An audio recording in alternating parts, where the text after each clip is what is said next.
구악기를 무시간으로 압축해서 중국 철학의 흐름인데요. 중국 철학의 발원지는 한국입니다. 한국. 중국이 아니고. 지난번에 우리 천부경 3일신고 그거를 좀 다루었는데요. 그 내용이 중국 철학의 뿌리입니다. 이건 한번 하셨기 때문에 그 본질은 세 요소가 있다. 그 하늘 마음이 성이고, 하늘의 기운을 우리는 명이라고 하고, 하늘의 몸을 정이라고 합니다. 사람이 대입하면 몸과 기운과 마음과 기운과 몸 이렇게 돼 있고, 이건 한번 하셨으니까 그냥 넘어가죠. 이게 한국 철학의 기본인데요. 동서항쟁 시대의 이제 시작인데요. 그 동서의 문화와 민족의 차이. 이 옛날에 이 대륙에 동쪽, 서쪽 이렇게 전혀 다른 민족이 살았습니다. 문화도 다르고 모든 게 다 달랐는데요. 이제 중국 중심으로 봤을 때 오른쪽을 동이족이라고 합니다. 우리가 동이족이라고 하면 안 되겠죠. 우리는 그냥 이족인데요. 문화권은 이제 흑도 문화, 정신 문화를 숭상하고요. 하늘을 중시하고 인의 문화, 이걸 이제 공자는 이걸 인으로 정리를 했습니다. 서쪽은 화하족이고 채도 문화, 도자기를 굽는데 채색을 합니다. 동쪽은 채색 없이 검은색으로 단색으로 하죠. 물질 문화를 숭상하고요. 땅을 중시합니다. 그래서 이런 문화를 지혜 문화 이렇게 정리를 합니다. 근데 이 이족과 화하족이 가운데서 충돌을 하는데요. 그래서 혼란해지고 그 혼란을 극복하는 방법은 세 가지 방법이 있습니다. 동이족 중심으로 극복하는 방법, 화하족 중심으로 극복하는 방법, 중용 사상을 통해서 극복하는 방법. 이 세 방법인데요. 제일 좋은 건 중용입니다. 그래서 중용의 내용은 동쪽 사람의 마음, 그 마음이 바탕이 되고 지적인 문화가 지업이 되는 그런 상태로 이제 융합되는 게 중용입니다. 지와 인이 이렇게 모여 있는 거, 함께 있는 건 결합일 뿐인데요. 이거는 언제나 떨어질 수 있는, 그냥 같이 붙어 있는 거고요. 융합이라는 거는 그 인의 마음이 속에 있고, 이 속에 있는 인의 마음이 밖으로 퍼져나와 지의 문화로 되는 것. 그래서 이것은 하나가 되는 겁니다. 융합에서요. 이것이 중용입니다. 그런데 처음에는 이제 그 중용을 이룬 사람이 있는데 바로 요임금의 중용적 조화입니다. 그래서 인과 지의 융합을 통한 중용을 내세운 게 요임금이고요. 그래서 인과 지 이 두 요소가 있는데 인이 뿌리 속에 해당되고 지는 지엽이고 바깥에 있는, 그래서 지는 그 인하고 별개가 아니고요. 지는 인이 자연스럽게 드러난 모습이 되는 것, 이것이 중용입니다. 그런데 그 인과 지로 분류해서 보면 인이 핵심이고 뿌리이고 본질이고, 그래서 인이 지보다가 중요합니다. 입은 외형, 이 지는 외형이고, 그래서요. 그래서 그 중용의 그 요임금이 후계자가 중용을 실천할 수 있는 사람이 되면 좋은데, 그렇지 못할 경우는 자연히 동쪽 사람이 개성을 할 수밖에 없습니다.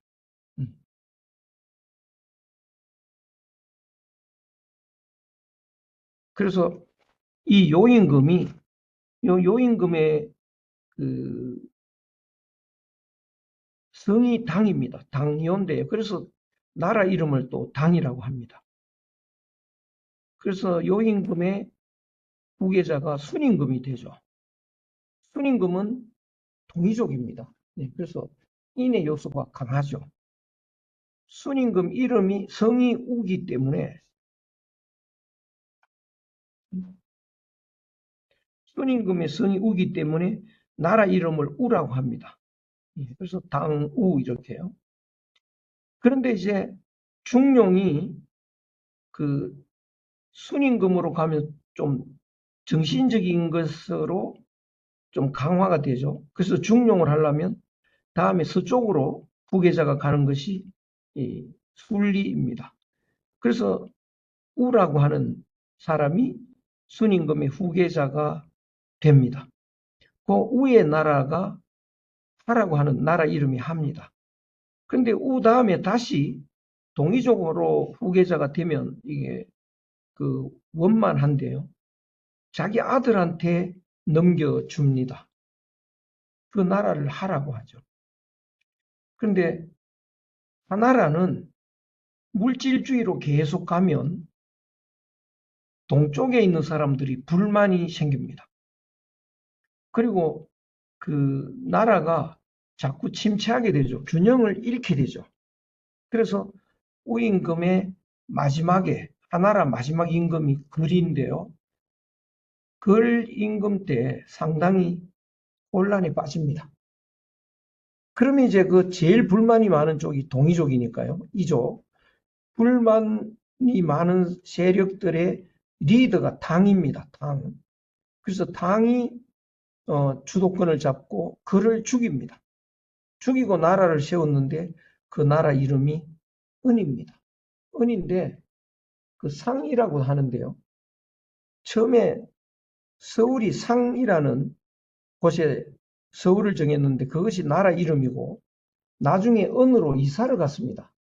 그래서 또 나라 이름이 은이 됩니다. 그래서 어떤 때는 상이라고도 하고 은이라고도 하고요. 그런데 당임금이 또 자기 아들한테로 왕위가 계승이 됩니다. 그럼 어떤 일이 일어날까요? 서부 사람들이 또 불만이 많아지겠죠.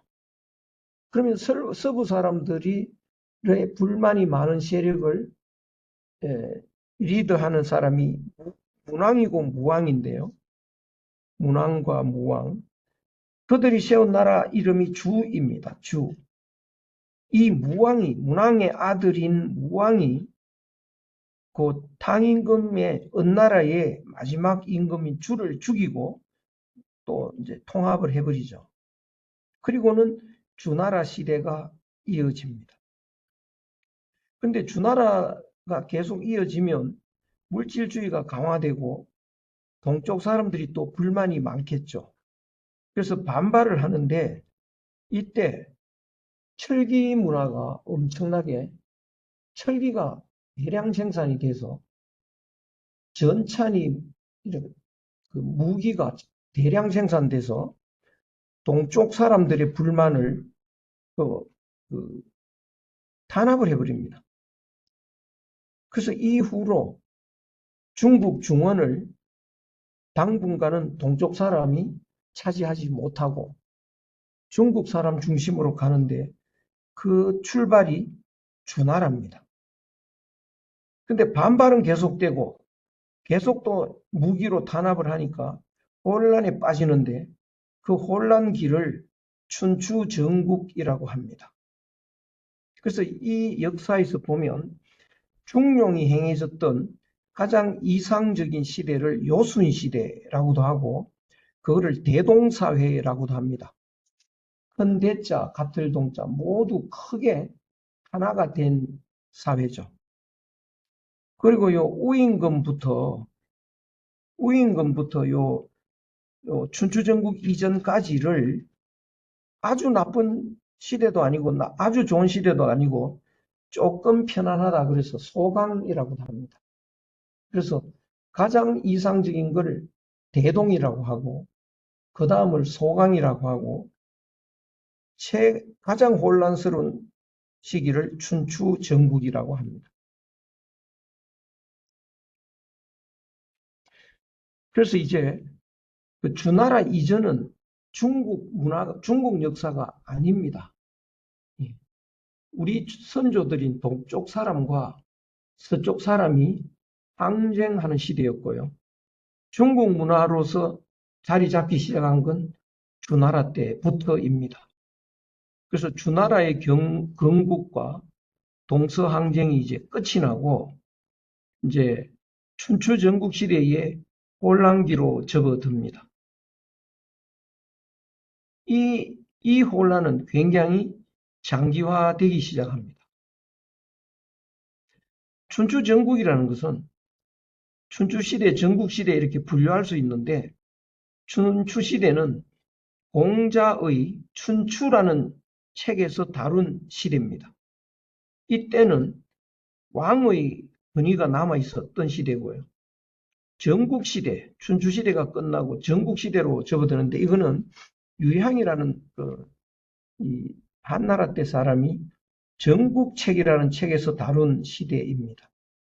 이때는 왕의 권위가 사라지고 제후들이 자기들이 주도해서 왕을 무시하고 전쟁을 마음대로 하던 그런 시대입니다. 그래서 춘추 전국이라고 하는 것은 대단히 혼란한 시대가 수백 년 이어지니까 그럴 때는 어떤 일이 일어나느냐 하면요. 수많은 사상가들이 등장을 해서 그 해결책을 제시합니다. 그런데 이 수많은 사상가들이 각각 다른 이론을 만들어내다 보니까 사람들이 어느 이론을 따라야 좋을지 알 수가 없습니다. 그래서 이론은 많고 대다수가 좋아하는 이론은 없기 때문에 혼란은 계속됩니다. 오늘날 전 세계적으로 혼란하고 우리나라도 혼란한데요. 그 근본 원인이 어디에 있을까요? 왜 혼란할까요? 대다수가 좋아하는 이론이 없어서 그렇습니다. 예를 들어서 대한민국 사람들이 한 80%가 불교 신자라고 해보죠. 금방 안정이 되죠. 불교 이론으로 정치를 할 테고 모든 국민이 따라갈 거라고요. 그러면 정치하는 사람은 불교 이론을 바탕으로 정치를 하겠죠. 한 7, 80%가 기독교인이라고 해도 바로 안정이 됩니다. 또 기독교인 중에 정치하는 사람들이 나오고 또 정치의 내용은 기독교식으로 하겠죠. 한 80%가 좌파 이론이라고 해도 바로 안정이 됩니다. 근데 지금은 기독교도 상당히 있고 불교도 있고 좌파도 있고 뭐 이래가지고요. 어느 누가 무슨 이론으로 정치를 해야 될지 모르기 때문에 혼란이 지속됩니다. 그리고 전 세계적으로 사람들이 따랐던 이론이 뭘까요?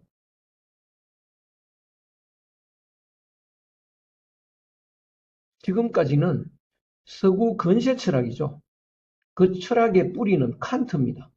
그래서 칸트 철학을 바탕으로 만들어진 그 정치학, 철학, 또 그 법학, 경영학,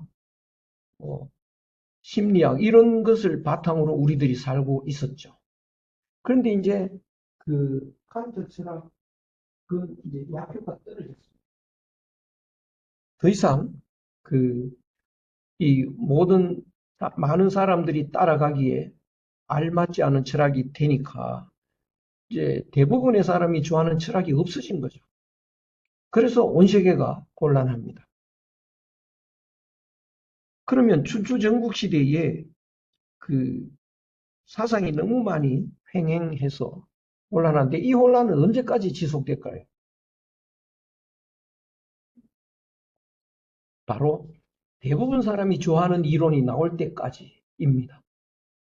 대부분 사람들이 좋아하는 이론이 나오면 정치가들 중에 순발력 있는 사람이 바로 그 정치로 그 이론으로 정치를 하겠죠. 그러면 대부분의 사람들이 따르겠죠. 그러면 안정이 옵니다. 그래서 춘추 전국시대 이렇게 보면요. 역사 흐름의 법칙이라는 걸 제가 좀 정리를 해봤습니다. 네. 이거는 역사학자들이 아직 하나도 이런 이야기는 안 한 것 같아요. 그러니까 역사학자들은 이런 흐름을 잘 모르는 거 아닌가 싶어요. 역사는 사계절의 흐름처럼 음양으로 번갈아가며 순환한다. 제가 만든 법칙들입니다. 아마 언젠가 역사학계에서 받아들이지 않을까 싶은데요. 사계절이 이렇게 봄, 가을, 봄, 가을 이렇게 갑니다. 봄, 가을, 봄, 가을. 여름은 어디 갔나요? 봄에서 가을로 꺾이는 계절이죠. 겨울은 가을에서 봄으로 꺾이는 계절이죠. 그래서 음양, 양음, 양음 이렇게 가는 거를 양을 봄이라고 하고 음을 가을이라고 하면 봄, 가을, 봄, 가을 이렇게 가는 거죠. 그래서 우리가 춘추가 얼마십니까? 이러면 됩니다. 추나 추동이 얼마십니까? 안 그러죠. 그래서 이 사계절의 흐름은 음양이고 그 음양이 바로 봄, 가을, 봄, 가을인데요. 역사의 흐름도 똑같습니다. 역사의 흐름을 어떻게 가느냐? 인간에게 그 두 요소가 있는데 바로 마음과 몸입니다. 마음이 양이면 몸은 음입니다. 그런데 역사는 주로 우리는 산다는 게 마음 챙겼다가 몸 챙겼다가 하는 건데요. 이 역사는 700년에서 800년 이렇게 길게 마음 챙기는 시대가 한번 쭉 갑니다. 마음을 중시하는 시대가요. 그 다음에는 몸을 중시하는 시대가 또 한 몇백 년, 수백 년 갑니다. 또 마음을 중시하는 시대, 몸을 중시하는 시대 이런 식으로 갑니다. 마음을 중시하는 시대는 종교가 발달하겠죠. 몸을 중시하는 시대는 물질적인 것이 발달합니다. 과학이 발달하죠. 그래서 역사는 이렇게 흘러간다. 예. 시대 정신, 그래서 이 마음 중심으로 흘러가는 이 시대 정신은 마음 철학이고, 가을, 몸 챙기는 시대의 시대 정신은 몸의 철학입니다. 그런데 시대 정신이 바뀔 때는 새로운 시대 정신이 정착할 때까지 긴 혼란기가 이어집니다. 마치 사계절하고 비슷한데요. 사계절도 이게 봄이 쭉 가다가 보면 초기에는 사람들이 몹시 기분 좋아합니다. 따뜻하니까. 근데 후기로 가면 어떻게 되나요? 뜨거워지기 시작하는 거죠. 그럼 여기서 사람들이 이제 반발합니다. 더위가 싫다. 나는 추위가 좋다. 이쪽으로 갑니다. 근데 또 일부 사람들은 더위가 작년에 그 추위보다 낫잖아. 또 더위를 좋아하고요. 아니야. 추위를 좋아하고 더위를 좋아하고 이렇게 혼란해지죠. 그러다가 거의 대다수가 이제 더워서 못 살겠다라고 할 때 가을이 옵니다. 예. 초기에는 굉장히 기분 좋죠. 시원하고요. 말기로 접어들면 이제 추워지기 시작합니다. 그래서 꽁꽁 얼어붙으니까 추워 죽겠다. 나는 따뜻한 것이 좋다. 그래도 여름에 더위보단 낫잖아. 또 이렇게 계속 갈등을 하다가 이제 마지막에는 추워서 못 살겠다. 대부분이 그렇게 될 때 봄이 오죠. 그래서 이렇게 안정을 했다가 혼란기가 이어지고 또 안정기가 오고 혼란기가 오고 이렇게 역사가 발전합니다. 그 다음에 혼란기가 이어지는 원인은 대부분의 사람이 좋아하는 이론이나 철학이 없기 때문이다. 시대 정신이 변함없으면서 철학의 한계가 왔을 때는 중간 정도의 혼란기가 온다. 무슨 소리냐면 이 하나의 시대 정신, 마음 챙기는 철학인데 마음 챙기는 철학이 중간쯤 와서 문제가 생기면 또 다른 마음 챙기는 철학으로 대치됩니다. 그럴 때 마음 챙기는 시대가 이렇게 왔다가 그 철학이 문제가 생겨서 또 다른 마음 챙기는 시대로 바뀔 때는 혼란이 오는데 이 혼란은 좀 길지가 않습니다. 시대 정신과 철학이 변함이 없는데 마음 챙기는 시대이고 또 마음 챙기는 철학으로 계속 가는데 왕이 실책을 해가지고 생긴 혼란이 또 있습니다. 왕이 뭔가 잘못해가지고 혼란이 생기죠. 그거는 아주 짧습니다. 왕만 바뀌면 바로 안정기가 오죠. 마지막에는 역사의 흐름에도 꽃샘추위 법칙이 있다. 예. 여기 이제 겨울이 와서 뭐 추워 죽겠다 그래서 봄이 오는데요. 봄이 오면 계속 봄이 와야 되는데 도로 잠깐 추워지는 뭐 순간이 있습니다. 역사의 꽃샘추위 법칙. 이것도 제가 역사 법칙으로 한번 만들어 봤는데요. 이 역사의 법칙은 아무도 역사학자들이 정리한 게 아닙니다. 왜 역사에 꽃샘추위가 있을까요? 봄이 오면 좋잖아요. 근데 봄이 오는 걸 싫어하는 사람들이 있어요. 누가 봄을 싫어할까요? 스키장 주인, 그죠? 또 스케이트장 주인, 난로 장사, 이런 방한복 장사, 뭐 그런 사람들이 봄이 너무 싫으니까 그런 사람들이 총동원해가지고 이 젖먹던 힘까지 발산해서 반발을 합니다. 그래서 도로 추워진다고요. 근데 그거는 소수의 사람들이 반발해서 에너지가 금방 소진이 됩니다. 그런 뒤로 다시 본격적인 봄이 오죠. 역사에도 그런 꽃샘추위가 있다. 그러면 여기서 춘추 전국시대 제일 먼저 은나라에서 주나라로 갈 때는요. 주나라가 그 서쪽이지 않습니까? 아까 보실 때 서쪽이면 물질주의인데 또 주나라가 희한하게 그 초기에는 정신주의로 갑니다. 어째서 그런가? 여기 좀 그 애매한 면인데 그 주나라를 건국한 문왕인데 문왕의 어머니가 동이족입니다. 엄마의 영향을 무지 받았습니다. 이 문왕이요. 그 어머니가 그 동양에서는 특히 중국에서 최고의 그 이 뭡니까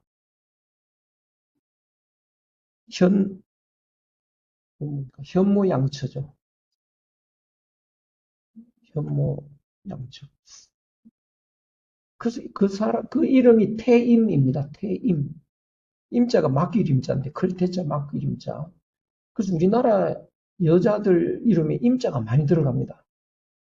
그 태임을 이제 사모해서 사임당 이런 거는 이제 태임을 서성으로 삼겠다. 뭐 이런 뜻이고요. 우리나라 지금도 뭐 제임, 뭐 이름, 오김, 뭐 금임, 임자 많이 씁니다. 그 모친의 영향으로 이 주나라는 초기에는 정신주의로 가는데요. 그 영향이 오래 가지 않습니다. 얼마 안 가서 주나라가 물질주의로 이렇게 이제 선회를 하죠. 그러다가 다시 철학이 이제 물질주의로 갔을 때 그 동이족들은 이제 정치적으로 중원을 차지하지 못하지만 철학적으로 반발을 합니다. 그래서 정신주의로 가고 또 물질주의로 가고 정신주의로 가고 이러면서 계속 혼란이 이어지죠. 한 2, 300년 이상 혼란이 갑니다.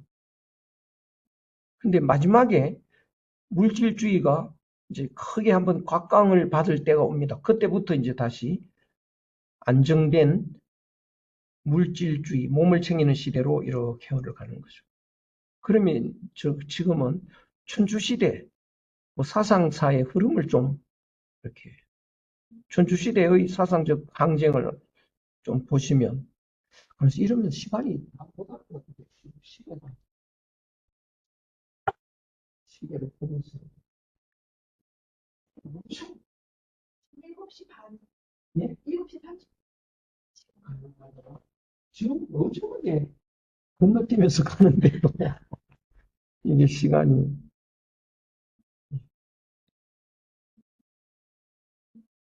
아이고, 엄청나게 시간이 갔습니다. 그,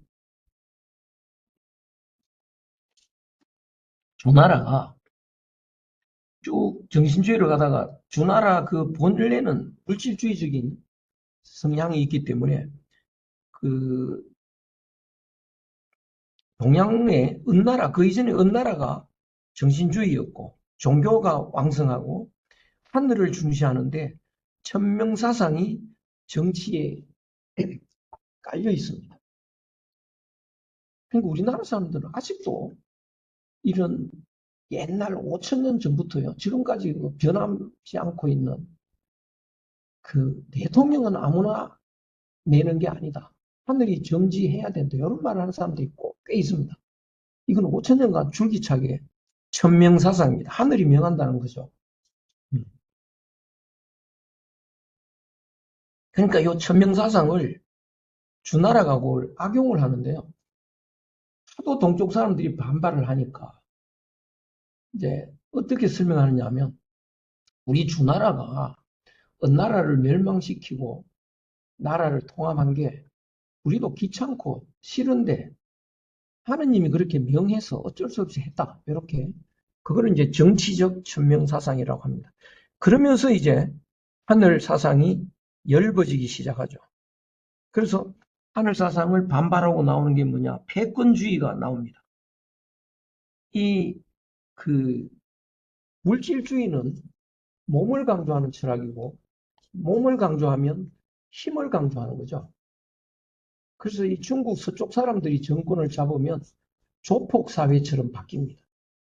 조폭이 주로 힘쓰는 사람들이 모임이지 않습니까? 그래서 이 서쪽이 중심이 되면서 이제 조폭이 되면 그 패권주의가 반드시 나옵니다. 우리나라에서도 요새는 뭐 그런 조폭이 없는데 뭐 동대문에 이제 조폭이 하나 있고 명동에 조폭이 있고 이러면 조폭은 같이 상생을 잘 못합니다. 예. 두목끼리 싸워서 한 사람이 전체를 통과하는 두목이 돼야 직성이 풀리지 함께 살기를 못하는 겁니다. 이 조폭들은요. 그것을 패권주의라고 하는 거죠. 그래서 이 춘추시대 때 이 제후들이 함께 살지를 못하고요. 패권을 차지하려고 그 엄청난 그 투쟁을 하는데 그 패권주의 철학에 제일 먼저 나오는 게 이제 그 관중의 그런 패도 정치입니다. 그 힘으로 제 나라가 패권을 제일 먼저 차지했죠. 그러다 보니까 이제 온통 싸움판이 되고, 예, 온통 싸움판이 됐는데 그때 그 물질주의 철학이 그게 문제다. 그래서 싸움이 일어났다. 라고 주장하는 철학자가 나오는데 어느 쪽에서 나올까요? 그런 철학자는 바로 동쪽에서 나오겠죠. 대표가 노자입니다. 노자. 그래서 노자는 이거 뭐 차분히 설명할 시간은 없으니까요. 덕이 없어진 이거 제가 오자를 남겼습니다. 도가 없어진 뒤인데 제일 앞에 있잖아요. 도가 없어진 뒤에 덕이 중요하고 덕이 없어진 뒤에 인이 중요하고 인이 없어진 뒤에 의가 중요하고 의가 없어진 뒤에 예가 중요하게 된다. 예는 진실한 마음과 믿어온 마음의 껍데기이고 어지러움의 으뜸이다. 이렇게 되어 있습니다. 이것은 주나라가 물질주의니까요. 물질주의 하는 사람들은 자꾸 싸우죠. 힘 자랑하느라고. 그래서 뭘 강조하느냐? 예를 강조합니다. 예를 지켜라 이렇게 되죠. 예를 지켜라. 그런데 사실은 예를 강조하면 이제 싸움이 일어납니다. 네가 내한테 무례했잖아 이렇게 된다고요. 인을 강조하면 싸움이 안 됩니다. 이는 한 마음이고 우리가 사랑하는 마음이니까 인을 가지고는 싸움이 안 되고 의로운 삶을 강조해도 싸움이 안 됩니다. 그런데 이제 예를 강조하면 싸움판이 일어납니다. 야, 이 버릇없는 놈, 예의도 모르는 놈 이렇게 된다고요. 근데 그 싸움판이 법으로 가면 어떻게 될까요? 완전히 싸움판으로 바뀝니다. 그래서 노자가 이제 그 일침을 가하죠. 왜 이렇게 온 세상이 시끄러워? 너무 예를 중시하다 보니까 그렇지 않냐. 그래서 노자의 철학이 핵심이 뭐냐? 도가도 비상도, 명가명 비상도. 이건 무지 어려운 철학입니다. 사람이 의식하는 진리는 참된 진리가 아니고 사람의 의식으로 만든 이름은 참된 이름이 아니다.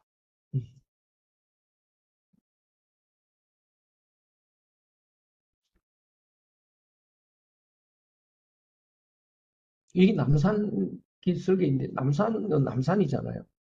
그게 진짜 남산인가요? 진짜는 남산이 아닙니다. 색적은 뭔가요? 공이잖아요. 산 아니잖아요. 근데 사람들이 산이라고 이름 붙이죠. 서양 사람이 오면 또 마운틴이라고 이름 붙일 겁니다. 그렇죠. 일본인이 오면 또 뭐 야마라고 또 이름을 붙일 테고요. 그래서 사람은 각자 의식을 가지고 이름을 붙이기 시작하는데 본질은 그게 산이 아니죠. 본질은요. 공인데요. 이거를 오늘날은 그 양자역학에서 그걸 잘 증명을 한다고 합니다. 그런데 이 심오한 노자의 일침이 전쟁 중에 사람들이 경쟁을 할까요? 안 하겠죠. 안 합니다. 그래서 누가 나오느냐? 공자가 나오죠. 노자가 너무나 심오한 정신만 이야기하니까 물질주의 사람들이 그거 못 알아듣지 않냐. 그러면 어떻게? 물질주의와 정신주의가 중용으로 이렇게 융합을 해야 온전한 사회가 온전하게 안정이 온다. 그 중용을 한 사람이 옛날에 요임금이다. 그래서 요임금 철학을 바탕으로 중용 철학을 공자가 제시했습니다. 이 중용은 빈틈이 없고 그 부작용이 없습니다. 몸과 마음이 조화롭게 살아가는 거 이게 가장 무난한데요. 이 마음만 중요하다 그러면 몸이 소외돼 버리죠. 몸이 중요하다 그러면 마음이 그 허탈해집니다. 마음이 피폐해지죠. 그래서 공자는 그 중용을 내세웠습니다. 몸도 챙기고 마음도 챙기고 마음도 챙기고 몸도 챙기고 몸과 마음이 조화를 이루어야 된다. 그런 삶이 가장 안정된다. 그런데 정상적인 시절에는 공자 철학이 가장 정답이 되는데 굶어 죽는 사람들이 잔뜩 있을 때는 공자 철학이 귀를 기울일까요? 안 기울일까요? 어떤 사람한테 기울이나요? 정신적인 게 무슨 의미가 있냐? 굶어 죽겠다. 밥을 달라. 이런 사람이 이제 다수가 생기죠. 그래서 빵을 달라. 그렇지 않으면 죽음을 달라. 이런 극도의 물질주의가 그 다음에 또 나옵니다. 그것이 묵자입니다. 묵적. 이름이 묵적인데 묵적의 물질 철학입니다. 몸의 삶에 치중을 하죠. 몸을 살리는 방법이 뭐냐? 묵자가 몸을 살리는 방법을 계속 연구를 해봤는데요. 자기는 사람들이 배고파 굶어 죽으니까 농사를 지어서 먹여보려고 했습니다. 근데 농사를 안만 지어도 몇 사람밖에 못 먹이잖아요. 또 얼어 죽는 겁니다, 사람들이. 그래서 배를 짜서 사람들한테 옷을 입히자. 근데 몇 사람밖에 못 입히잖아요. 그러면 어떻게 해야 될까? 예. 사람들이 얼어 죽고 굶어 죽는 근본 원인은 뭐냐? 전쟁을 해서 그렇다는 거예요. 너무 싸우니까 그렇다. 그러면 이제 간단하죠. 전쟁만 없애면 되죠. 그래서 목적은 반전주의를 들고 나옵니다. 길바닥에 가서 전쟁 반대 이렇게 소리를 질렀겠죠. 수많은 사람들이 구름처럼 모입니다. 전쟁을 너무 막 수백 년 하니까. 그래서 이제 안전을 원하는 사람들이 잔뜩 모였습니다. 그 사람이 많이 모이면 이제 무슨 사람 단체를 끌고 가는 이론이 나와야 되죠. 우리는 뭐 사람 몇 사람 모여서 무슨 친목 단체를 해도 정관이 있어야 되지 않습니까? 그래서 이론을 만드는데 전쟁을 중단하는 이론을 만들어냅니다. 그러면 전쟁의 원인을 찾아서 그걸 없애버리면 되죠. 그래서 묵자가 찾아낸 전쟁의 원인은 자타를 차별해서 그렇다. 남과 나를 구별하니까. 남의 물건을 내 물건으로 만들려고 하고, 남의 집의 거를 우리 집에 갖고 오려고 그러고, 남의 나라 거를 우리나라 걸로 만들려고 하고, 이게 전쟁의 원인이라는 거죠. 자타, 차별. 그러면 요거를 해결하는 방법은 뭔가요? 겸해, 교리. 겸해. 남의 아버지를 우리 아버지처럼 사랑하라는 거죠. 남의 나라를 우리나라처럼 사랑하라는 거죠. 똑같이 하라는 거죠. 교리, 서로 이롭게 하라는 거죠. 그러면 전쟁은 이제 중단이 됩니다. 그 다음에 의론이 분분해서 그렇다. 예. 의론이 뭐 좌파, 우파, 뭐 기독교, 불교 뭐 이렇게 의론이 분분하니까 종교 전쟁도 일어나고 무슨 사상 전쟁, 이념 투쟁이 일어나는 거 아니냐. 그럼 이론을 하나로 통일하면 되죠. 예. 어떻게 통일하는 게 제일 빠를까요?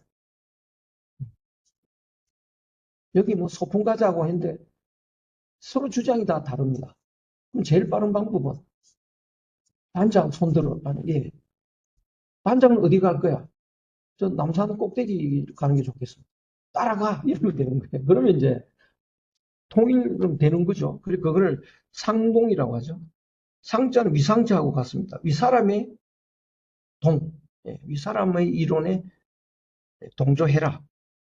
그 다음에 또 전쟁을 하는 원인이 보니까 물질이 부족하다는 거죠. 그래서 물질이 풍부하면 안 싸울 거 아니냐. 그래서 물질을 불리자. 그래서 노동을 열심히 하자. 당시에 사람들이 운명론에 빠져가지고 나는 가난한 팔자야. 자꾸 이런다고요. 팔자 없다. 열심히 일하면 물질은 모이게 돼 있다. 그래서 노동을 열심히 하게 하고 운명론을 반대합니다. 그 다음에 예식에 너무 돈 들어간다는 거죠. 그래서 절장은 뭐냐? 장례식을 절약하자. 그거는 바늘 자국에 무슨 의미가 있냐? 그냥 묻기만 하면 되는데 깊이 묻을 필요도 없다. 손발이 밖으로 노출만 안 되면 된다. 가장 절약하자. 예술을 금지하자. 노래하고 춤추고 그림 그리는 그건 다 물질을 소비하는 거다 그거. 그래서 이런 주장들을 하죠. 근데 전쟁에 그 몸서리 친 사람들은 묵자에 동참을 해서 함께 하는데 이게 오래 가지는 않습니다. 왜 오래 안 갈까요?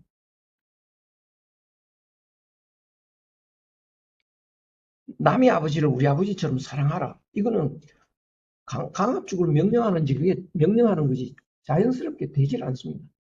모든 철학은 자연스러워야만 됩니다. 윗사람의 의견에 동참하라. 그게 안 되는 거죠. 윗사람이 영틀이면 그걸 동참할 수 없습니다. 그래서 이게 자연스럽지 않은데 강압적으로 하는 방식이라 오래 지속되지는 않습니다.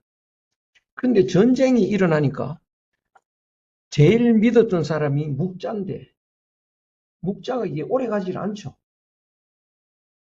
그리고 묵자의 철학도 바탕이 욕심이기 때문에요. 욕심으로 만든 철학은 욕심 채웠을 때 변질이 됩니다. 오늘날 좌파 철학도 그 돈을 뺏어서 우리 나눠 가지자고 하는데 빼앗을 때까지는 단합을 하는데요. 정권을 빼앗자. 빼앗을 때까지 나아가는데 빼앗고 난 뒤에 욕심이 커져서 이제 투쟁이 일어나죠. 그래서 묵자도 똑같이 투쟁을 하느라고 피투성이가 됐습니다. 그러니까 이제 사람들이 묵적의 철학을 믿고 거기에 따라서 이제 동조를 했는데 결국은 더 비참해지니까요. 양주가 나옵니다. 양주는 역시 물질주의고 자기 몸의 삶에 치중을 하는데 극단적 이기주의로 나갑니다. 나의 머리카락 하나를 뽑으면 온 세상에 평화가 온다 하더라도 나는 하지 않겠다. 이게 이제 양주이죠. 극도의 이기주의입니다. 오늘날하고 비슷하죠. 오늘날 사람들이 누구를 믿었나요? 좌파를 믿었죠. 근데 좌파들이 성공한 뒤에 어마어마한 투쟁을 하잖아요. 소련이 그랬지 않습니까?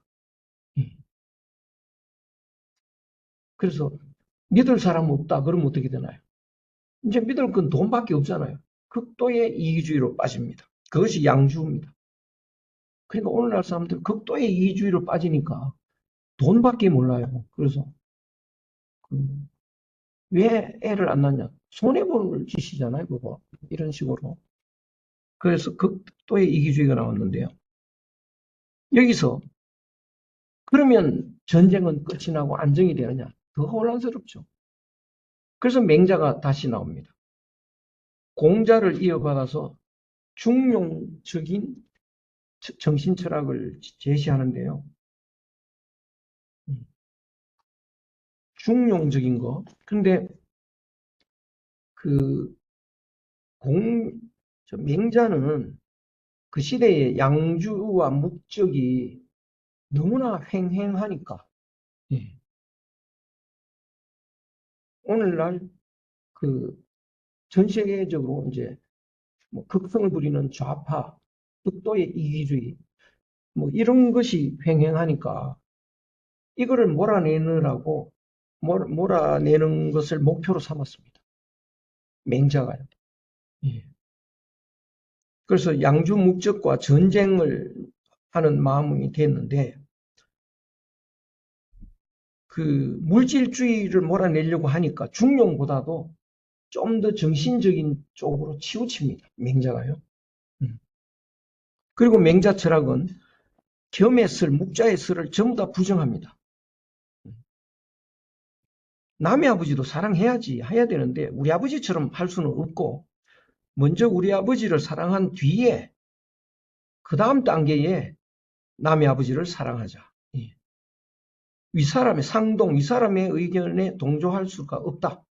윗사람의 의견이 옳을 때 동조하고 윗사람의 의견이 나쁠 때는 오히려 혁명을 해야 된다. 이게 이제 맹자의 군신유의 사상입니다.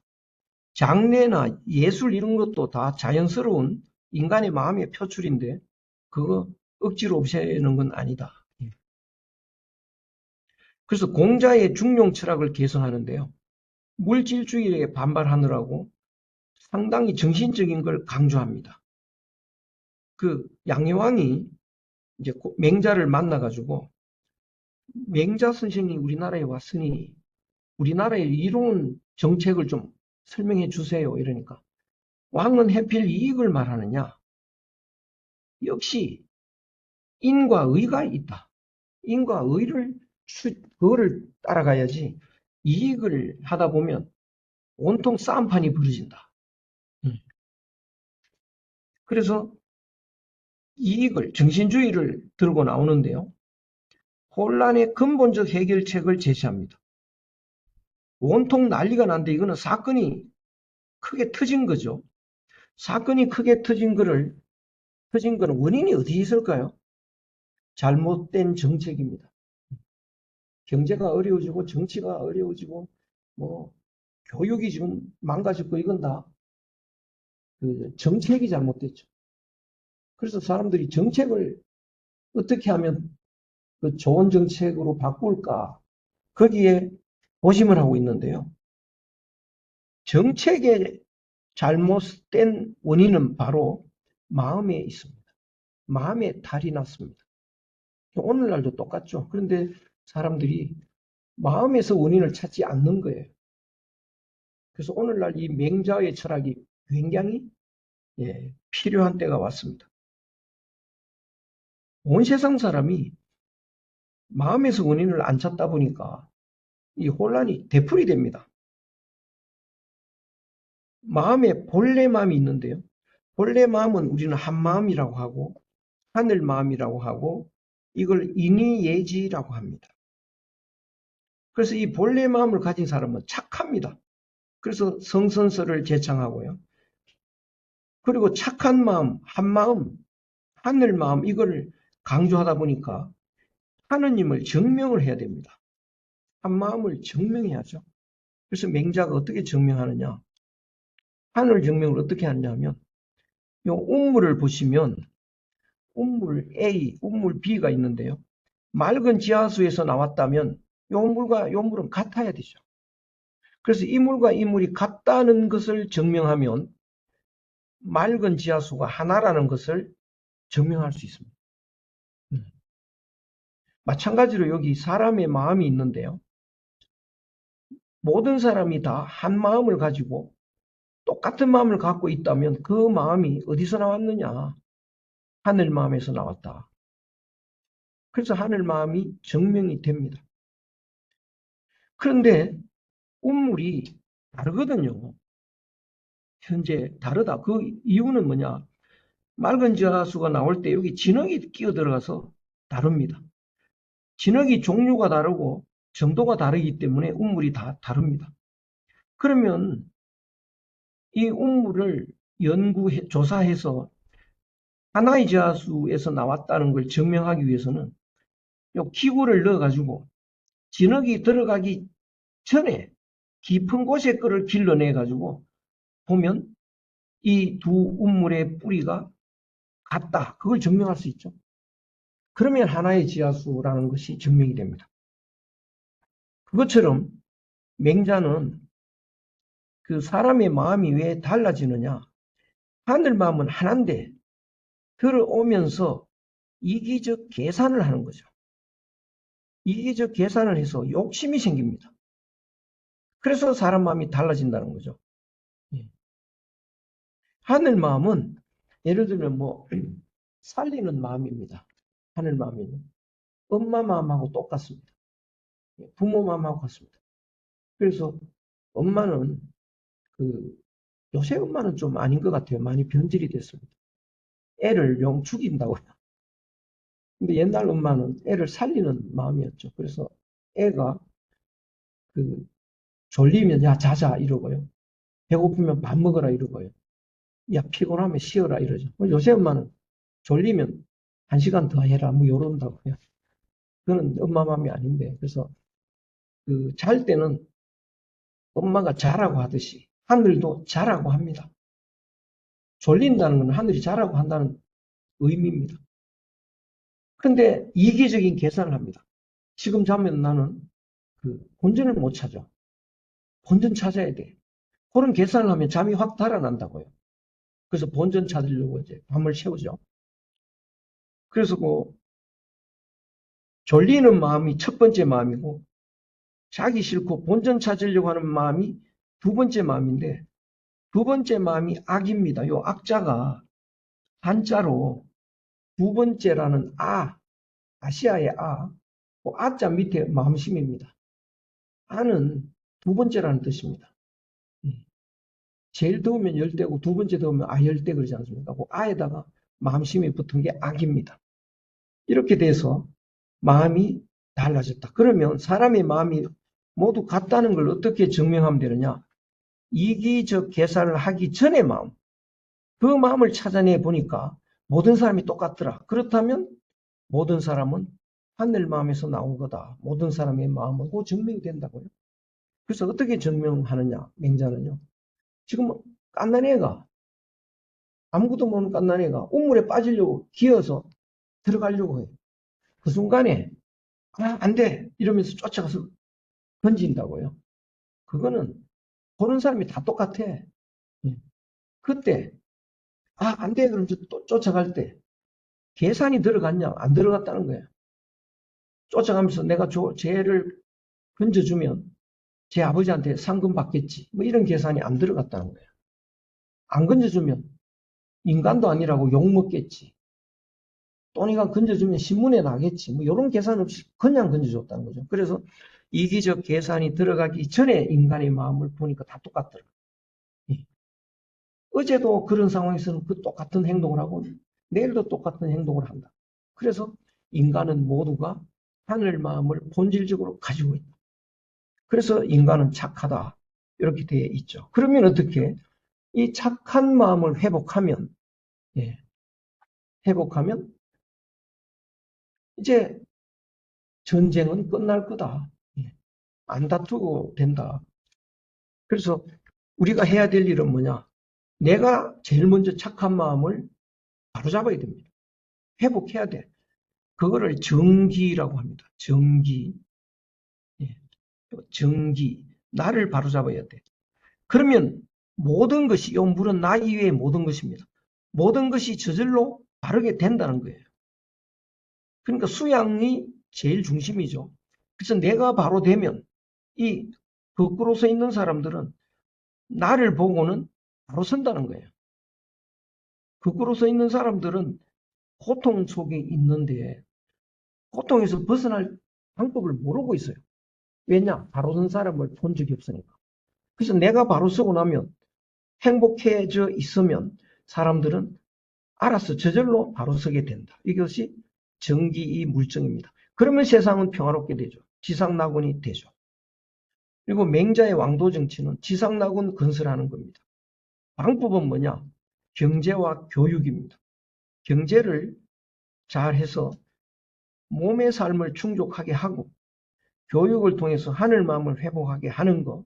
이게 맹자의 왕도 정책 방법입니다. 근데 전쟁 중에 사람들은 맹자의 근본적 해결책에 귀를 기울이지 않습니다. 배고파 죽겠는데 무슨 하늘 마음을 언제 회복하냐. 말을 안 듣게 되죠. 근데 그 다음에 장자의 정신 철학이 나오는데요. 장자는 뭐라고 하느냐. 시끄러운 이유가 뭐냐. 시끄러운 이유가 이 사상가들이 자꾸 떠들어서 그렇다는 거예요. 가만두면 이제 저절로 조용해지는데 사상가들이 나와서 자꾸 떠들고 있으니까 오히려 전쟁이, 싸움이 더 일어난다. 그러면 왜 더 혼란할까? 그것은 사상가들의 사상이 틀렸다는 거예요. 틀린 소리를 자꾸 하니 그게 더 시끄럽게 하는 거 아니냐. 뭐가 틀렸냐? 여기에 화이트보드가 있습니다, 여러분. 이거는 틀린 말인가요? 아닌가요? 틀린 말로 보입니까? 아닌 말로 보입니까? 여기에 화이트보드가 있습니다. 맞는 말로 보이잖아요. 틀린 겁니다. 그럼 당신이 보니까 여기에 화이트보드가 있지, 내가 보니 거기에 있잖아. 그렇죠? 여기 있는 거 아니지 않냐? 그러니까 이게 헷갈린다는 거예요. 그래서 사람들의 주장은, 고정관념은 전부 틀린 거다. 높은 데 올라가면 어지럽잖아요. 원숭이한테 물어볼래? 어지러운가? 네 입장에서 어지럽다는 거지. 진흙 축축한 데서 자면 허리가 아프고 싫잖아요. 미꾸라지한테 물어봐라. 그게 싫은가? 남자들이 막 미인만 보면 따라다니고 그래요. 왜 따라다니냐? 좋았어요. 미인이라서. 그 미인이 그 연못가로 가면 잉어는 도망가던데 사슴도 달아나던데 네가 좋아 보이는 건 네 입장이다. 장자가 아주 재미난 철학을 이야기합니다. 여희라는 그 아주 미인이 있었는데 여희 진나라의 헌공이 그 당시에 제일 강력한 나라의 임금입니다. 헌공의 부하가 여기를 본 거야. 야, 우리 데리고 가서 임금님한테 소개하면 나는 상을 받을 수 있을 것 같다. 끌고 갑니다, 이제. 그러니까 이 여기가 안 끌려가려면 질질질 끌려가면서 막 울고 불고 옷소매가 다 눈물로 범벅대고 이랬는데 끌려갔어요. 가놓고 보니까 평생 자보지도 못한 침대에 자본, 평생 못 먹어본 음식을 먹고, 성공의 사랑을 독차지하고, 너무 좋은 거예요. 너무 행복해. 아, 내가 그때 안 왔으면 큰일 날 뻔했다. 왜 내가 울고 불고 그랬을까? 크게 후회를 했습니다. 근데 우리는, 일반 사람들은 끌려가기 싫은 곳이 있죠. 제일 끌려가기 싫은 곳이 어디일까요? 그런 데가 없나요? 제일 싫은 곳. 저승 아닌가요? 저승. 그래서 저승사자가 끌고 가면 뭐 난리치죠. 안 가려고. 근데 가놓고 보니까 이렇게 좋은데 내가 왜 안 오려고 발버둥 치는 건지 후회할 수도 있다는 거예요. 왜 지금 입장 갖고 자꾸 생각하냐고. 지금 입장에서 하는 판단 다 버려라. 틀렸다고. 아주 재미난 철학을 하죠. 그래서 장자 철학이 어떻게 이런 철학이 있을까? 그 핵심이 뭘까? 굉장히 궁금하잖아요. 보면 오른쪽에 보면 이제 혼돈이 살았고요. 혼돈이라는 요 임금이 가운데 살았고 저 북쪽에 홀이라는 임금이 살고 남쪽에 숙이라는 임금이 살았습니다. 홀과 숙이 혼돈한테 와서 놀았어요. 혼돈이 홀과 숙한테 대접을 잘해줬습니다. 그러니까 홀과 숙이 너무 고마웠잖아요. 그래서 혼돈을 가만히 보니까 다른 사람들은 다 얼굴에 구멍이 7개가 있어가지고요. 그걸 보고 듣고 냄새 맡고 밥도 먹고 하는데 혼돈은 구멍이 하나도 없어요. 그냥 우리 구멍 하나씩 뚫어주자. 하루에 하나씩만 뚫자. 뚫어줬는데 일주일이 되니까 혼돈이 죽어버렸습니다. 무슨 이야기일까요? 우리는 구멍 7개 갖고 있죠. 그럼 우린 죽은 거죠. 우리 살아있잖아. 그건 살아있는 거 아니다. 꿈 같은 거다. 가짜다. 진짜는, 진짜의 삶은 아니다, 이제. 예. 그래서 죽었다고 표현하는 거죠. 그럼 이게 뭐가 가짜냐, 이게. 옆에 제가 비유를 해놨는데, 얼음이 4개 있죠. 얼음이. 요 물입니다. 물에 얼음이 4개 있죠. 이 얼음이 넷이지만 본질은 뭔가요? 물이지 않습니까? 이 얼음이 다 물이라고요. 그러니까 하나죠, 이게. 물이라는 차원에서 전부 하나죠. 근데 이 얼음에 눈이 생겼습니다, 여기. 눈이 요걸 보죠. 요건 보이고 요건 보고 있죠. 그래서 보이는 건 너고 보는 건 나라는 거죠. 이게 착각이라는 거죠. 눈이 안 생겼으면 하나죠, 그냥. 모양은 다르지만 하나죠. 물이잖아. 근데 눈이 생겨서 너다 나다 하고 판단을 하니까 물은 안 보이잖아요, 이제. 물은 없는 것처럼 돼 있습니다. 그래서 물을 잊어버리고 얼음이 물의 마음은 잊어버리고 모두 물의 마음이 있으면 모두 하나고 이게 진짜인데요. 물은 안 보이니까 물이라는 걸 잊어버리고 얼음 마음만 생겼습니다. 그래서 각각 남남인 줄 알죠. 이거는 가짜라는 거죠. 근데 이거를 이렇게 설명하면 이해가 될 듯도 한데 요새는 뭐 양자역학이 발달해가지고요. 이게 증명이 된답니다. 그러니까 이 우주에 물처럼 빈틈없이 가득하게 있는 것, 이게 양자라는 거예요. 그럼 여기 보이는 것은 양자의 덩어리라는 거죠. 그러니까 본질은 다 하나다. 다 같다. 그게 말이 된대요. 그러면 이제 우리가 여기서 어떻게 살아가나요? 너는 거기 앉아있고 나는 여기 서 있다.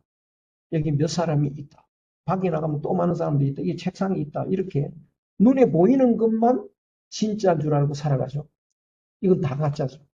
진짜는 안 보이고 있죠. 그러니까 우리는 가짜의 삶만 산다. 그러니까 그건 죽은 거나 차이가 없죠. 그래서 이게 장자 철학의 핵심이죠. 그러니까 이 가짜의 삶은 소꿉장난하고 똑같습니다. 꿈하고 똑같습니다. 그래서 장자가 이렇게 길을 가는데 애들이 소꿉장난하면서 아저씨 우리 같이 놀아요. 되게 재밌어요. 놀까요? 안 놀까요? 안 놀죠. 가짜 야 아저씨 저 보스 임금 시켜드릴게요. 같이 놀아요. 안 놀아요. 너희들끼리 놀아라. 그래서 장자가 한 날은 그 낚시를 하고 있었는데 호나라 임금이 국무총리로 모시려고 사신을 보냅니다. 그래서 장자 차비하라 그래라 내 임명장 보내겠다. 그래서 쫓아와서 장선생 빨리 이거 낚시할 때 아닙니다. 옷 갈아입고 좀 대기하십시오. 총리입니다 당신 막 이러니까 얘들아 앉아라. 거북이가 두 마리 있는데 한 마리는 저 진흙탕에 있다. 온몸이 진흙투성이고 허우적거리면서 먹을 걸 하나 먹고 또 허우적거리고 먹을 거 먹다 보니까 배가 고파. 그렇게 살아가는 진흙탕에 거북이가 있고 또 한 마리 거북이가 있는데 부잣집 아주 화려한 거실에 깨끗하게 니스칠해서 걸려 있다. 너는 어느 거북이가 좋겠냐? 얘들이 가만히 생각하다가 나는 진흙탕의 거북이가 좋겠네. 돌아가라. 나는 진흙탕의 거북이다. 이러했습니다. 그럼 거기에 있는 거북은 뭔가요? 죽었죠. 죽은데 거기 왜 있나요? 남 보라고. 그렇죠. 남 보라고. 그러니까 우리들은 죽어 있는 삶을 살면서 아침에 머리도 예쁘게 하고 뭐 얼굴도 꾸미고 또 좀 차려입고 왜 이럴까요? 남 보라고요. 그래서 우리는 정신을 차리고 가짜에서 벗어나고 꿈은 깨야 됩니다. 그래서 그 본질은 뭐냐? 요 왼쪽에 있는 본질은 도라고 하고 이걸 고양이에 비유할 수도 있고요. 어머니의 자궁일 수도 있고 이게 하늘이고 이게 자연입니다. 그러니까 장자는 딱 하나 조심해야 될 게 이 본래에서 벗어나지 않아야 되는 거죠. 이게 기독교식으로 하면 선악과를 따먹는 겁니다. 그래서 타향으로 나가지 않기만 하면 됩니다. 여기에서요. 여기에만 있으면 무위하는 게 없습니다. 무건 말도 없습니다. 말도 필요 없고 아는 것도 필요 없고 움직임도 없고 생사도 없고 자연일 뿐입니다. 일체가 그러니까 이게 공의 세계로 볼 수도 있겠죠. 근데 공의 세계에서도 묘하게 있지만 그거는 의식에 의해서 생겨난 건 아닙니다. 타향으로 나갔다면 멀리 나가기 전에 빨리 돌아오면 됩니다. 멀리 나가버리면 이제 돌아올 수가 없다. 그런데 전쟁 중에 사람들은 이 장자의 심오한 근본 철학에 귀를 기울이지 않았습니다. 그러면 이제 어떻게 되느냐? 순자가 등장을 하는데요. 성악설을 제창합니다. 인간은 본성적으로 악해. 그러니까 사람들이 납득을 합니다. 그러니까 이렇게 싸움판을 오래 하지 않냐. 악한 게 맞나 봐. 근데 서양 철학도요. 성악설을 바탕으로 깔고 있는데 칸트도 그러고 헤겔도 그러고 막스도 그러고 성악설은 설명 안 합니다. 왜 안 할까요? 인간은 본성이 악하다 소리 안 합니다. 저는 그게 이유가 인간은 본성적으로 악하다 그러면 책이 안 팔릴 것 같아. 사는 사람이 지도 악한 사람 되잖아. 남은 악한데 자기는 악하지 않다고 생각하는. 그러니까 모두가 악하다 그러면 책을 안 살 것 같아. 그래서 그걸 숨깁니다. 그런데 모두가 악하다고 해도 책이 팔리는 거는 춘추전국시대 뿐이었다는 거죠. 그때는 너무나 사람들이 전쟁통이라. 그러니까 이렇게 싸우지 않냐. 그러니까 어떻게 해야 되냐. 예를 강하게 해가지고 예에 벗어난 사람들을 얽어매야 돼. 못 움직이게 해야 돼.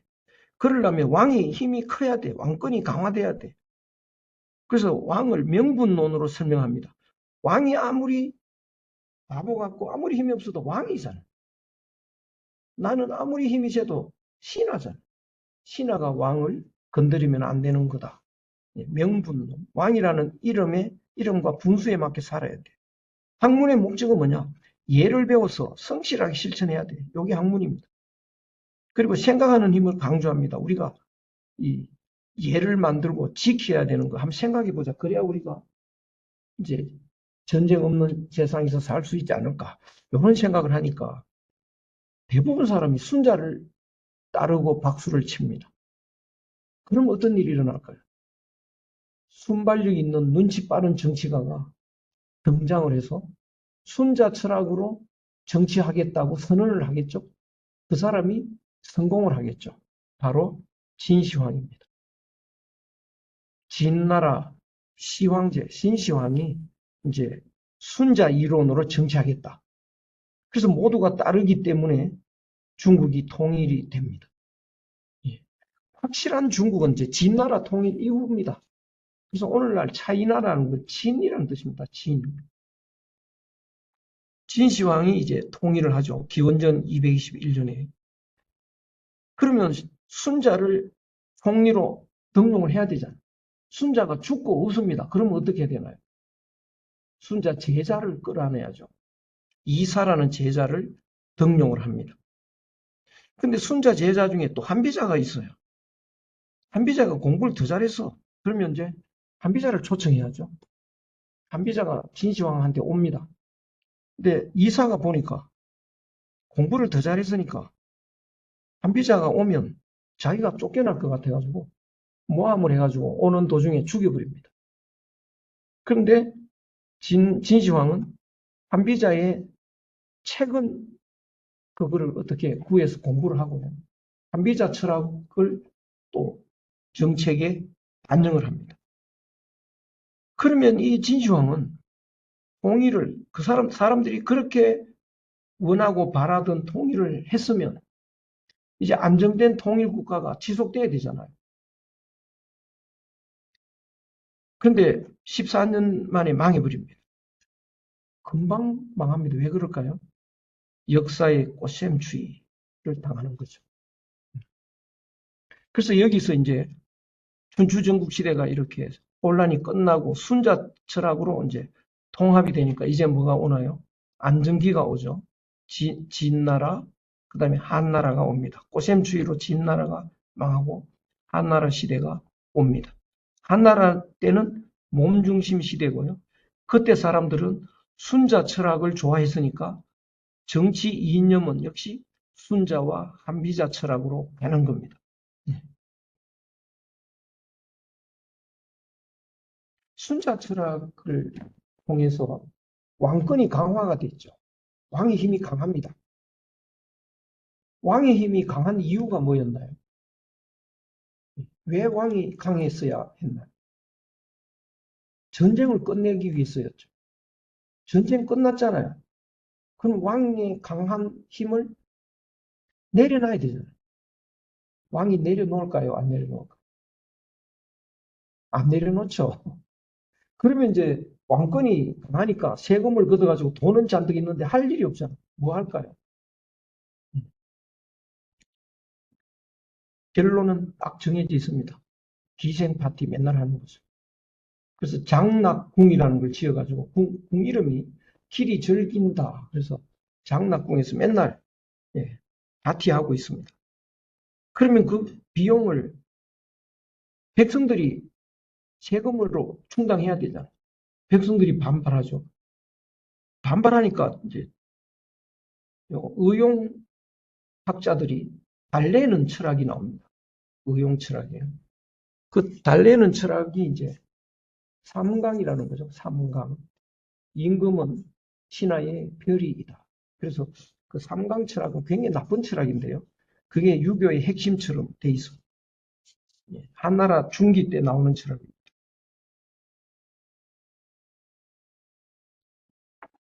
그래도 그러면 안정이 될까? 반발하겠죠.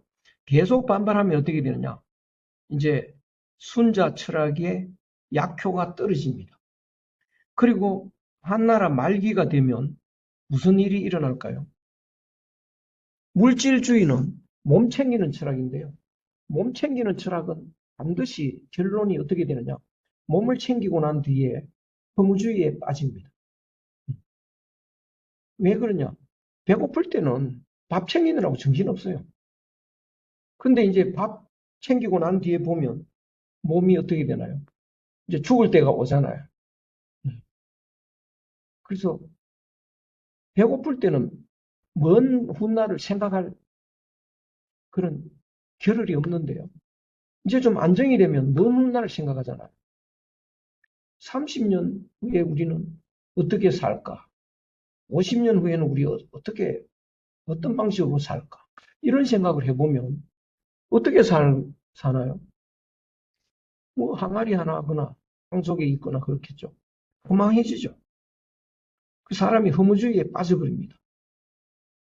그러니까 뭐 어차피 잠깐이면 죽는데 열심히 저녁 때 이렇게 와서 뭐 책 들여다볼 필요 없잖아요.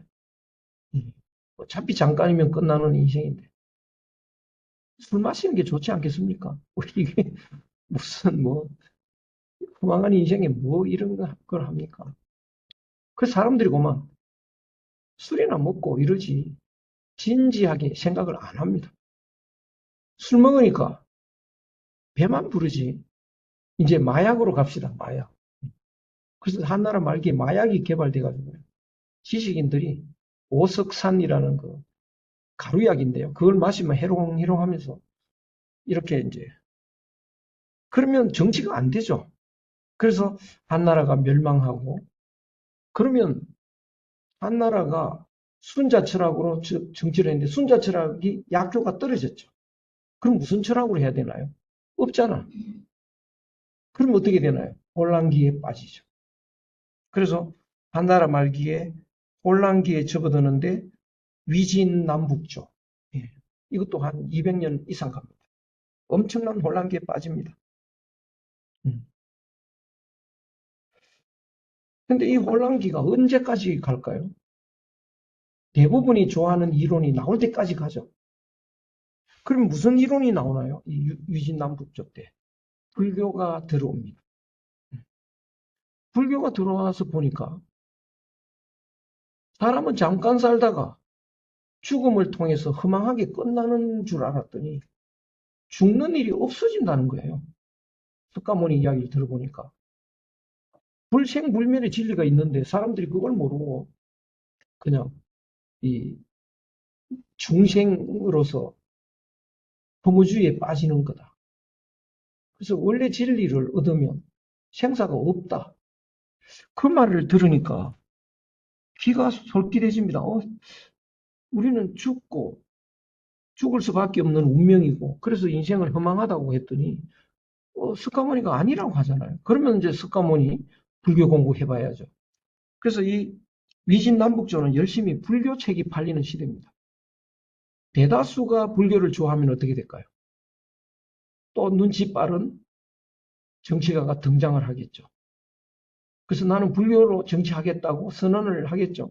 그러면 통일이 됩니다. 바로 수나라 문제입니다. 양견이라는 사람인데 수문제. 그래서 불교 사상으로 수나라가 통일을 했습니다. 그러면 쭉 가야 되는데 왜 10몇 년밖에 못 갑니다, 이게. 왜 그럴까요? 역사에 오샘추이법칙이 또 오는 거죠. 그래서 다시 약간의 혼란이 온 뒤에 당나라 시대가 됩니다. 그럼 당나라는 대부분 사람들이 불교를 좋아하니까 당연히 불교를 갖고 통치하는 겁니다. 그래서 사람들이 이제 절에 열심히 다니고 신이 났죠. 자꾸 불교가 이제 사람들이 불교를 좋아하게 되면 어떤 일이 일어나나요? 정치에도 불교식으로 하게 되고 온통 이제 불교 시대가 되면 절이 불어납니다. 절이. 그래서 전국에 절이 꽉 찹니다. 근데 절은 생산 시설이 아니잖아요. 소비 시설이잖아요. 그럼 그 유지비를 누가 부담을 하나요? 국민들의 세금이죠. 그러니까 국민들이 자꾸 가난해집니다. 열심히 일해가지고 절에 세금 다 바치고 나면 남는 게 없습니다. 그러니까 열심히 일해봐야 헛일이니까 일 안 하고 절에 가서 심부름 해주는 게 훨씬 더 살기 좋거든요. 절은 비대해지고 사람들은 굶어 죽을 지경까지 갔습니다. 그럼 어떻게 되나요? 그러면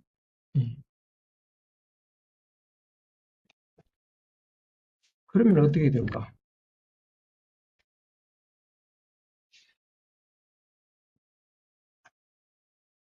요 제가 불교 좀 더 설명하는 게 좋겠네. 당나라 때 여기. 여기에 본질은 아까 설명한 대로 노자와 장자는 본질의 철학입니다. 눈, 코, 귀, 입이 생기기 이전에 모두와 분별이 되지 않는 본질의 세계, 그런 본질의 세계에서 사는 사람을 혼돈이라고 하죠. 혼돈이 참된 사람입니다. 그 혼돈의 철학으로 사는 사람이 노자와 장자이고요. 거기가 고향이고 어머니의 자궁이고 에덴 동산입니다. 그런데 사람들이 구멍이 뚫리면서 나라는 걸 만들어 버렸죠. 너라는 걸 만들었죠. 그라는 걸 만들고 만물을 만들었습니다. 그러니까 이 세상에 만물이 있는데 이 만물은 원래 없는 겁니다. 없고 그럼 뭔가요? 만물이 아니고 그럼 저기 저 나무는 있는 거 아니냐? 어떻게 저게 없는 거냐? 그런 거는 있지만 그게 나무가 아니라고요. 그럼 뭐냐? 아까 수많은 얼음 덩어리가 있어도 그냥 물인 것처럼 모두가 그 공의 상태, 양자의 상태다. 본질이 그런 거다. 예. 그런데 나다, 너다, 뭐 만물이다 이렇게 판단하고 사는 거는 이제 착각을 하고 있는 건데요. 요거 착각하는 거는 나라는 거, 너라는 거는 유한한 존재입니다. 유한한 존재. 나는 어떻게 유한한가요? 나는 1951년부터 삶이 시작되고 이제 언제까지 또 유한한 삶을 살겠죠. 공간적으로도 요 공간에만 있지 다른 데는 있을 수가 없습니다. 그래서 요거는 유한의 삶이고요. 유한으로 산다는 것은 우리들이 유한자로 산다는 것은 무한자가 있다는 걸 전제하는 겁니다. 무한이 전제되지 않은 유한은 없습니다. 내가 1951년에 태어난다라는 것은 태어나기 이전에도 시간이 있어야만 태어날 수 있죠. 내가 2000 몇 년에 죽는다는 것은 그 이후에도 시간이 있을 때 죽는 것이 가능합니다. 그러니까 유한한 시간을 내가 가진다는 건 무한한 시간이 있기 때문에 가능하다. 유한한 공간 속에 내가 있을 수 있다는 건 무한한 공간이 있을 때 가능하다. 그래서 이 무한을 깔고 유한이 성립되는데요. 이 무한을 사람들은 하느님이라고도 하고 신이라고도 하고 하늘이라고도 합니다. 그럼 사람들은 여기서 유한자로서 살아가는데요. 요거는 이제 가짜의 삶이죠. 근데 이 중에서 유교, 기독교, 불교 이 세 진리를 한번 정리해 보면 유교는 내가 유한하지만 원래는 무한한 하늘과 하나였기 때문에 내 속에 하늘 마음이 조금은 남아 있다. 그 하늘 마음을 키워서 자꾸 키워서 무한히 키워버리면 하늘과 내가 하나가 된다. 이게 유교고요. 기독교도 똑같습니다. 하늘과 내가 하나 되면 어떻게 될까요? 분리되기 이전의 상태로 돌아가죠. 바로 이쪽으로 가는 겁니다. 하늘과 하나 된 뒤로 하나 된다는 순간, 하나 되는 순간 이쪽으로 가는 거죠. 근데 불교는 하늘과 하나 되는 게 아니고요. 내가 유한자라는 것은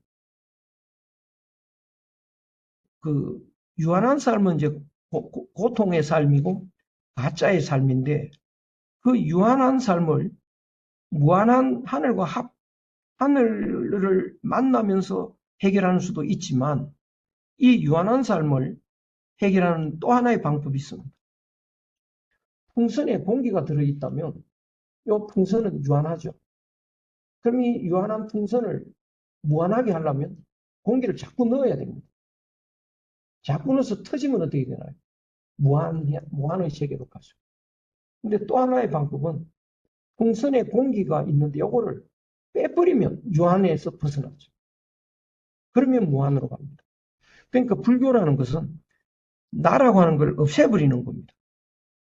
그러면 바로 혼돈이 되어버리죠. 그래서 불교에서는 하느님을 끌어들일 이유가 없습니다. 불교는 바로 이쪽으로 가고요. 유교, 기독교는 이쪽으로 가서 하늘과 하나 되면서 이쪽으로 가는 거죠. 이 차이가 있습니다. 그래서 당나라의 불교를 약간만 언급을 하면요. 당나라의 불교는 천태종, 화엄종, 선종 이렇게 셋으로 나눌 수 있는데 선종은 우리가 다 알다시피 달마, 해가, 성찬, 도신, 홍인, 해능 이렇게 이어지는데 이 홍인대사 때 신수와 해능 요건 너무나 유명한 그 개송인데요. 그래서 해능의 개송 요걸 보면 본래 무일물 이런 말이 나옵니다. 본래 무일물. 어느 곳에서 티끌먼지가 일어나겠느냐. 본래 무일물인데 신수는 시시건불식 때때로 부지런히 털어내서 티끌먼지가 내 몸에서 일어나지 않게 하라. 그런데 해능은 본래 무일물이니 어느 곳에 티끌먼지가 일어나겠냐. 요건 뭐냐면 불교가 이쪽으로 가는데요. 신수는 지금 가는 것을 노래했죠. 그런데 해능은 여기에 도착을 한 겁니다. 목적지에 도달한 겁니다. 그래서 장자 철학과 하나가 돼버렸죠. 그래서 해능이 더 앞서는 겁니다. 그런데 이제 육조가 된 뒤로 홍인의 그 의발을 받아서 육조가 된 뒤로 장자가 돼버리면 어떻게 될까요?